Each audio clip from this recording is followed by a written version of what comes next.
você que tem objetivos específicos quando se trata de praticar esportes. Tem muitas pessoas que querem alcançar as alturas e a gente sabe que muitas vezes o desempenho físico ele é essencial, mas muitas vezes ele depende de outros recursos. E o Dr. Rafael está aqui hoje para conversar com a gente sobre isso, e é até para mim uma novidade dizer que a gente pode aliar a cirurgia plástica à prática de exercícios físicos, ao atingir os objetivos mais altos. Sim. Doutor, explica para mim, no que uma cirurgia plástica pode fazer com que o meu desempenho esportivo, num esporte específico, seja melhor?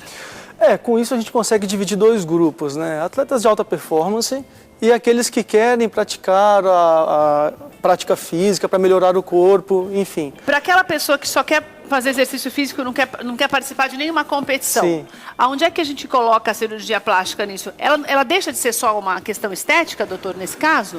Sim, é muito comum, né, quem faz a prática de esporte, às vezes a mulher ela tem uma mama muito grande, mas atrapalha ela correr. Ou mesmo, entendi, ela não é só mama grande, às vezes ela tem uma mama acessória, ou aquela raiz da mama que vem até a axila, e quando ela põe aquele top, fica aquela gordurinha para fora, ela se sente mal, coisas um desconforto, coisas que incomodam. Assim como pode acontecer na coxa também, né? Sei. E nariz, né? Nariz é um grande problema e solução para quem pratica esporte, né? Que tipo de problema? Nariz grande, você fala, ou algum desvio de septo, isso? Olhando pela plástica... eu estou falando isso porque eu já vou te interromper, porque você vai falar mais ou menos isso. Quando você fala, você que está em casa deve concordar comigo, quando você fala em cirurgia plástica, o que você pensa? Que você quer esteticamente ficar mais bonito. Você não imagina que a cirurgia plástica vai te auxiliar a ter um desempenho melhor no exercício. Então, na questão do nariz, o que acontece? Com certeza, que todo mundo que olha uma plástica... já tem o nariz ali. Tá vendo? Esse é um grande problema, né? Tá fechado o nariz, doutor? Pois é, mas ele não é assim, normalmente. Ele é aberto, mas quando esse paciente, ele puxa o ar, esse nariz, ele colaba. Então acho que o nariz dele normal é aquele do meio. Daí, quando ele vai respirar, puxar o ar... Aí colaba, porque isso é uma deficiência de válvula externa. O nariz tem duas válvulas, né? Tem essa válvula externa que são das narinas, que a gente consegue ver aqui por fora, né? E tem essa válvula interna, que é justamente aqui em cima, que quando você se olha no espelho e puxa forte o ar, você sente que colaba um pouco. Que é a mesma coisa ali, né, doutor? Olhando sobre o outro ângulo. Exatamente. Nariz... Quem olha assim é o nariz normal, mas quando essa pessoa vai querer respirar, quando ela colaba. E você imagina essa pessoa correndo. O ar não entra, então ela não consegue. E tem um outro problema. Essa pessoa, dormindo, ela pode ter dificuldades, ela pode roncar, né? Isso é um problema que é o desvio de septo, por exemplo. Quem olha o nariz, olha aquela parte estética por fora. A gente, como médico, tem que olhar esse nariz por dentro, né? Não adianta você ter o nariz... Mesmo no caso da cirurgia plástica? Exatamente. Não adianta você ter o nariz bonito que não funciona, né? Não é melhor ter o nariz feio que você consiga respirar. O nariz foi feito para você respirar. A função dele é que o ar entre, que ele esquente, que ele umidifique, que você filtre esse ar para ele chegar no seu pulmão. Agora, doutor, normalmente esse nariz que tampa de um lado e destampa que nem esses que a gente viu, eles também esteticamente são feios? Assim, não quer dizer que são feios. Às vezes esteticamente você olha assim, é um nariz bonito, mas não funciona. Isso pode ter tanto problema de sequela de cirurgia prévia, isso é um problema porque as rinoplastias previamente... feitas há 20 anos, 15 anos, uma técnica mais antiga, ela era totalmente reducional.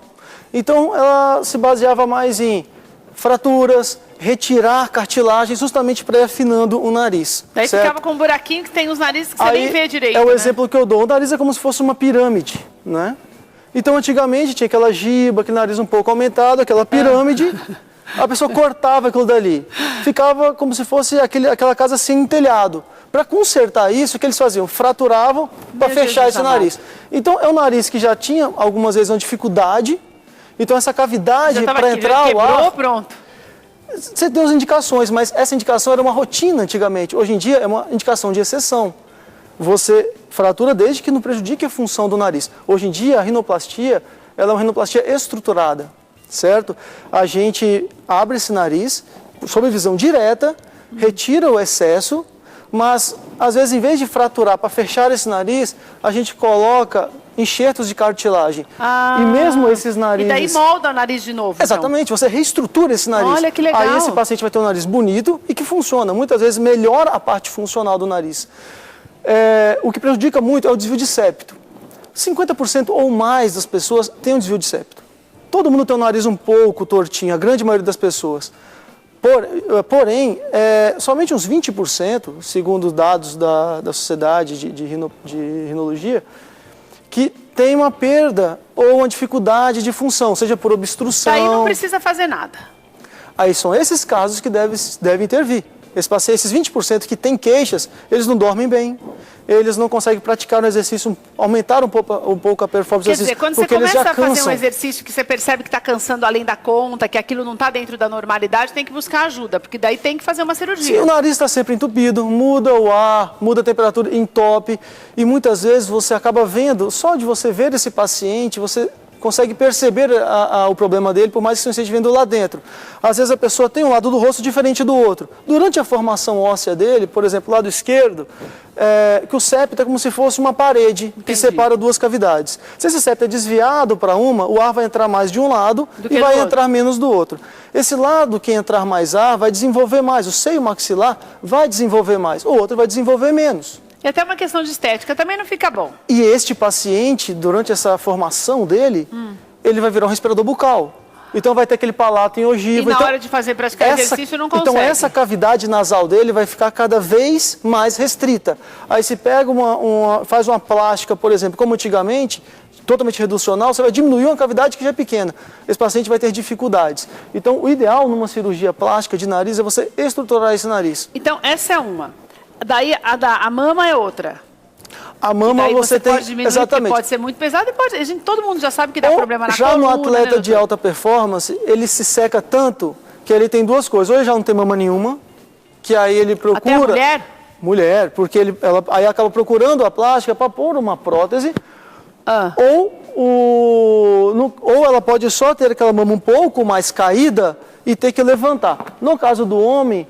acaba emagrecendo um pouco e daí destaca a ginecomastia. De mulher, né, doutor? Exatamente. É uma ginecomastia. Tem que arrumar. A ginecomastia pode ser tanto por aumento de gordura na região ou de glândula mamária. E pode ser melhorado, né? Como a gente vê nessa foto aí. E, doutor, e esse paciente se incomoda, ele vai fazer exercício... É porque fica feio, né? Mas esse vai pra praia com aquele peito daquele exatamente. Jeito. E pela própria blusa dá para ver. Então ele se sente desconfortável, às vezes, em correr no parque. Então isso atrapalha ele a dar sequência nesse emagrecimento, nesse exercício físico. Exatamente. Não tem jeito, né? Tem coisas que daí não é que é estética, é você está fazendo um trabalho corporal, exercício, para você ficar melhor. Daí fica lá um homem com a mama caída que parece uma mulher. Então, às vezes, ele se desestimula em fazer em academia, em correr, porque ele tem essa mama. Doutor, sabe, mas eu já vi o inverso. Não sei se já foi procurado, mas eu já vi homem que coloca aquela parte aqui toda, parece que tem aquele peitão de quem faz exercício. Não é não, é só o peito de plástico. Esses daí são um pouco... Como chama isso, doutor? Você tem dois pacientes. Tem um paciente que tem chamado síndrome de Poland, que ele não tem o desenvolvimento de uma musculatura de um lado do peito, do peitoral. Não, eu vi de vaidade mesmo. Então, ele queria ficar com o peitão e você tem o da vaidade. Malhando e nada. Que aí o paciente recorre por uma prótese de silicone mesmo. Neste caso, você põe uma prótese mesmo. Não faz mal nenhum. Não faz mal, como a mulher. É como se fosse uma prótese de mama, mas a prótese é diferente, claro. Claro, não é. Ele dá um aspecto fica parecendo que tem aquele peitoral desse tamanho musculoso. É bem legal. Quer dizer, bem legal o procedimento, que eu acho que você tem que fazer exercício para fazer nada isso, que não possa ser melhorado. É igual quando a mulher resolve botar a panturrilha, né? Eu já vi cada desgraça com isso. Doutor, como é que faz também tem aquela cirurgia no meio da coxa, lá, interno de coxa. É a mesma situação do braço, da coxa, o paciente vai correr, aquela gordurinha bem na região medial, na parte interna da coxa. Machuca. Da queimadura, da assadura, então, ali isso incomoda, exatamente. Mas, doutor, você sabe o que eu já ouvi fazer? Eu fiz matéria uma vez, já ouvi falar que daí tem que fazer um corte bem ali entre o órgão genital ali e a perna, a dobra. E a cicatriz ficaria na região inguinal. Que é o cão. Então, há duas indicações. Tem casos em que só com a lipoaspiração você resolve isso. Mas essa aí pele não fica retrai. Mochibenta a pele não, depois? Depende do caso. Pacientes jovens, geralmente, e se for pouca coisa, você só faz a lipoaspiração, isso melhora, porque essa pele vai se readaptar a esse leito, a essa região. Agora, quando paciente pós-emagrecimento, além daquela gordura, tem um excesso de pele, já tem uma flacidez, aí você faz a cruroplastia, que é aquela cirurgia da coxa, né, que retira esse excesso de pele, podendo associar a lipoaspiração ou não. não é que dói, você tem uns planos de dissecção, né? O desconforto, geralmente é em torno de uma semana, porque tem que usar malha, cinta, e tem que se... Tem os pontos, exatamente. tem que tomar cuidado, tem que demora um pouquinho para voltar a fazer exercício. Só um mês e meio depois. Porque você tem que tomar cuidado. Todo procedimento estético, é por isso que a gente sempre mostra para você que existem várias alternativas. Mas é preciso que você entenda que tudo isso é feito por cirurgião plástico. Não é para qualquer médico. Os cirurgiões plásticos estão habilitados para fazer esse tipo de cirurgia, que no caso que a gente quer mostrar para você hoje nessa conversa com o Dr. Rafael, é justamente que você pode aliar. Você pode se sentir melhor esteticamente, melhorar a tua autoestima e, junto com isso, melhorar também o teu desempenho físico para que você tenha mais saúde, uma vida mais saudável, que você pratique exercícios de forma mais saudável, né, doutor? Com certeza, o objetivo é isso, né, exatamente. E complementando, uma coisa que você fala, um ponto que você tocou que é extremamente importante, né? Uma outra vez que eu vi aqui, a gente falou sobre complicações em plástica. Muitas pessoas procuram plástico por preço, não quer saber se ele é especialista ou não. Aí vem as complicações. Um dado do CRM que 98% das complicações relacionadas à cirurgia plástica são causadas por não cirurgiões plásticos. Por isso você tem que estar muito atento. Escolha um plástico, não precisa ser o seu vizinho, não precisa ser o cara distante, o famoso, mas procure alguém, entra na internet, entra no site da Sociedade Brasileira de Cirurgia Plástica, vê se ele realmente é um membro especialista da Sociedade Brasileira de Cirurgia Plástica, tem uma garantia que você não vai ter um problema, e sim uma solução para o seu problema. Doutor, adorei nossa conversa de hoje, você é sempre muito bem-vindo.